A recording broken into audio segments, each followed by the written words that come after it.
بسم اللہ الرحمن الرحیم۔ دجلہ فرات کی وہ سرزمین جسے انسانی تہذیب کا گہوارہ کہا جاتا ہے۔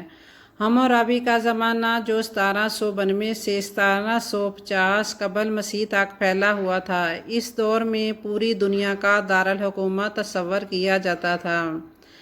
آج یوں لگتا ہے کہ جلد ہی ایک ایسے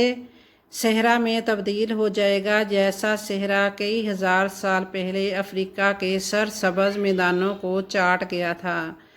اور وہاں سے قدیم ترین انسان ہجرت کر کے پوری دنیا میں پھیلے تھے۔ دجلہ اور فرات کے دونوں دریا ترکی سے شام میں داخل ہوتے ہیں اور پھر عراق کو سراب کرتے ہوئے خلیج فارس میں ڈوب جاتے ہیں۔ دجلہ ہزار جھیل سے نکلتا ہے جس کے نیچے 4000 سال پرانا شہر ابھی دریافت ہوا ہے، جس کے بارے میں کوئی نہیں جانتا کہ یہ کون سی بستی تھی جو دور دراز پہاڑ کے دامن میں آباد تھی اور پھر کیوں غرق ہو گئی۔ فرات کا دریا کوہ ارارات سے نکلتا ہے جس کے دامن میں واقع جھیل وان اس کا نقطۂ آغاز ہے۔ یہ وہی کوہ ارارات ہے جس کے بارے میں یہ دعویٰ کیا جاتا ہے کہ طوفان نوح کے ختم ہونے پر حضرت نوح علیہ السلام کی کشتی جہاں آ کر رکی تھی۔ یہ دونوں دریا جو اب خشک ہو رہے ہیں انسانی تاریخ کے بے شمار واقعات کے گواہ ہیں۔ نمرود کی داستان، سیدنا ابراہیم علیہ السلام کا پیغام حق، حمورابی کے قوانین، ہوا میں معلق باغات اور حضرت سیدنا امام حسین رضی اللہ تعالیٰ عنہ کی شہادت گاہ اور کربلا اسی دجلہ فرات کے سرسبز میدانوں کی تاریخ ہیں۔ عباسیوں کے علمی مرکز اور اسلامی تہذیب کی علامت، بغداد کی رونقیں، مسلمانوں کا عروج اور پھر ہلاکوں کا قتل عام، خلافت عثمانیہ کے عظیم جرنیل پاشا کی برطانوی افواج سے مڈبیر، صدام حسین کا عراق اور امریکیوں کا عراق میں 14 لاکھ مسلمانوں کا قتل اور صدام حسین کا قرآن پڑھتے ہوئے پھانسی کے پھندے پر جھولنا، یہ سارا منظر نامہ بھی اسی سرزمین سے اپنے چشمان حیرت زدہ میں محفوظ کر رکھا ہے۔ فرات کا یہ دریا جو ترکی کے عرفہ شہر کے قریب سے شام میں داخل ہوتا ہے اور پھر فوراً بعد عماق اور دابق کے ان وسیع میدانوں سے گزرتا ہے جہاں رسول اللہ صلی اللہ علیہ وسلم کے مطابق آخری بڑے معرکے نے برپا ہونا ہے۔ رسول اکرم صلی اللہ علیہ وسلم نے فرمایا قیامت اس وقت تک قائم نہیں ہوگی جہاں تک کہ رومی عماق یا دابق میں آئیں گے اور پھر ان سے لڑنے کے لیے ایک لشکر مدینہ سے روانہ ہوگا۔ اسی حدیث کے آخر میں یہ بشارت دی گئی ہے کہ اس لڑائی کے بعد پھر مسلمان استنبول کو فتح کریں گے، یعنی یہ شہر جو اب ترکی کا حصہ ہے اس وقت تک دوبارہ اہل مغرب کے قبضے میں جا چکا ہوگا۔ اسی فرات کے دونوں جانب دیر الزور کا میدان ہے جو تیل کی دولت سے مالا مال ہے۔ اس تیل کے ذخیرے پر ابھی چند سال پہلے ہی امریکہ اور روس کے درمیان جنگ ہوئی تھی اور امریکہ نے روس کی یونٹ کو سیٹلائٹ کی مدد سے ڈرون حملوں سے تباہ کر کے اس کی ویڈیو بھی جاری کر دی تھی۔ یہ تیل کا ذخیرہ شام کا ہے جبکہ عراق کے تیل پر جنگ عظیم اول سے لڑائی جاری ہے۔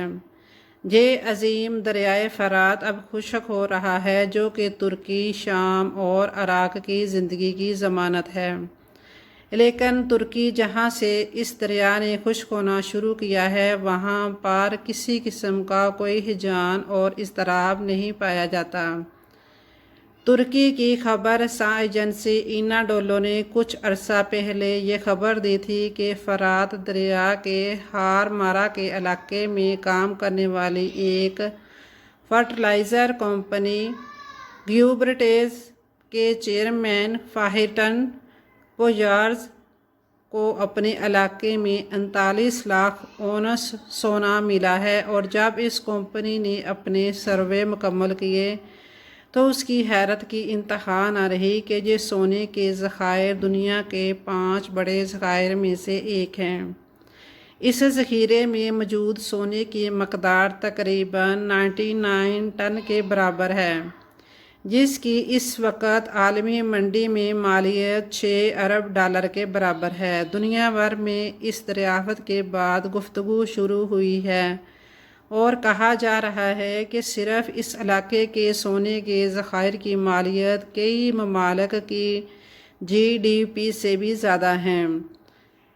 جیسے مالدیپ 4.87 ارب ڈالر اور لائبیریا 3.29 ارب ڈالر اور برونڈی 3.17 ارب ڈالر کی GDP رکھنے والے ممالک اس سونے کے ذخائر سے آدھی قومی پیداوار رکھتے ہیں۔ 2 ماہ قبل ترکی کے وزیر توانائی فاتح ڈومانز نے کہا تھا کہ ترکی نے اس سال 38 ٹن سونے کی پیداوار سے گزشتہ ریکارڈ توڑ دیے ہیں اور اگلے 5 سالوں میں ہم 100 ٹن سالانہ سونا نکالیں گے۔ یہ صرف فرات کا ایک کونا ہے جہاں سے یہ سونا برآمد ہوا ہے، جبکہ دریائے فرات کی لمبائی 2800 کلومیٹر ہے، اور کون جانتا ہے کہ شام اور عراق کے علاقوں میں کس قدر سونا ہے جو اس کی تہوں میں چھپا ہوا ہے۔ تاریخ اس بات پر شاہد ہے کہ دنیا میں سب سے زیادہ سونے کے ذخائر براعظم افریقہ میں پائے جاتے ہیں، اور عالمی طاقتوں نے ان تمام ممالک کا ایسا حشر کیا ہے کہ آج وہ خطہ دنیا کا سب سے پسماندہ علاقہ ہے اور جہاں قتل و غارت اور قحط عام ہے۔ فرات کے ان سونے کے ذخائر کے سامنے آنے کے بعد اس خطے میں ایک ایسی ہی جنگ چھڑ سکتی ہے، اور اس کی خبر تو مخبر صادق صلی اللہ علیہ وآلہ وسلم 1400 سال پہلے ہی دے چکے ہیں۔ اس جنگ کا تذکرہ یہودیوں اور عیسائیوں دونوں کی مقدس کتابوں میں بھی ملتا ہے، لیکن اب تو یہ سب کچھ ایک سائنسی ذہن رکھنے والے اعلیٰ تعلیم یافتہ طبقے کے ذہن میں بھی کھٹکنے لگا ہے۔ فرات کے سوکھنے کے ساتھ 2 اور ایسے واقعات رونما ہوئے ہیں جن سے لگتا ہے کہ یورپ میں بسنے والے افراد موسمیاتی تبدیلی کے زیر اثر اپنے لیے اسی طرح نئے ٹھکانے ڈھونڈنے چل پڑیں گے جیسے آریائی اقوام ایشیائی کوچک سے نکلی تھی، یا جیسے یورپی اقوام 4 صدیاں قبل دنیا پر چڑھ دوڑی تھیں۔ یورپ کی توانائی کی ضرورت کا بنیادی ذریعہ تقریباً وہ 1000 ڈیم ہیں جو ناروے کی پہاڑیوں میں واقع ہیں، جن سے 87 ٹن میگا واٹ بجلی پیدا ہوتی تھی۔ لیکن گزشتہ سال ناروے میں بارشیں تو ہوئیں، لیکن ایک تو بہت کم ہوئیں اور دوسرا پہاڑوں سے نیچے یعنی ڈیم بالکل خالی رہ گئے۔ صرف 1 ماہ پہلے برطانیہ نے ناروے کے ان ڈیموں سے بجلی حاصل کرنے کے لیے سمندر کے نیچے ایک کیبل بچھائی تھی، جس سے اس نے 14 لاکھ گھروں کو بجلی پہنچانا تھی۔ اب یہ کیبل بیکار ہو چکی ہے۔ یہی نہیں بلکہ برطانیہ کی توانائی کا سب سے اہم ذریعہ شمالی ساحلوں کی ہوا سے پیدا ہونے والی بجلی ہے، مگر حیران کن صورتحال یہ ہے کہ وہ شمالی ساحل جہاں کبھی ہر وقت انتہائی تیز ہوائیں چلتی رہتی تھیں، وہاں اب ایک عالمی سکوت ہے جسے اخبارات ڈیڈ کالم یعنی مردوں والی خاموشی کا نام دے رہے ہیں۔ ان ہواؤں کو نہ چلنے کا حکم کس نے دیا ہے، اور بارشوں کو پہاڑوں سے نیچے برسنے کا اذن کس کی طرف سے جاری ہوا؟ یقیناً میرا اللہ ہے، مگر سائنسدان تو اسے موسمیاتی تبدیلی کے زمرے میں ڈالتے ہیں۔ لیکن وہ جو صاحب ایمان ہیں وہ جانتے ہیں کہ وہ ہر جنگ جو وسائل پر قابو پانے کے لیے لڑی جاتی رہی ہے اور جس کا سلسلہ جو ازل سے جاری ہے، اس میں کسی ملک کو دھکیلنے والے اسباب ہوتے ہیں، یعنی وہاں خشک سالی اور قحط آ جائے، اور دوسرا سبب یہ ہوتا ہے دیگر علاقوں میں وسائل بے پناہ ہوتے ہیں۔ یوں لگتا ہے ایک دفعہ پھر یورپ کی اقوام کا مشرق کے وسائل پر حملے کا آغاز ہونے والا ہے، اور اس کا آغاز فرات کے سونے کے پہاڑ سے ہوگا۔ احادیث کے مطابق یہ ممالک علیحدہ علیحدہ نہیں بلکہ اب یہ اکٹھا ہو کر حملہ آور ہوں گے۔ آپ صلی اللہ علیہ وآلہ وسلم نے فرمایا، اسی جھنڈوں تلے اہل روم حملہ آور ہوں گے،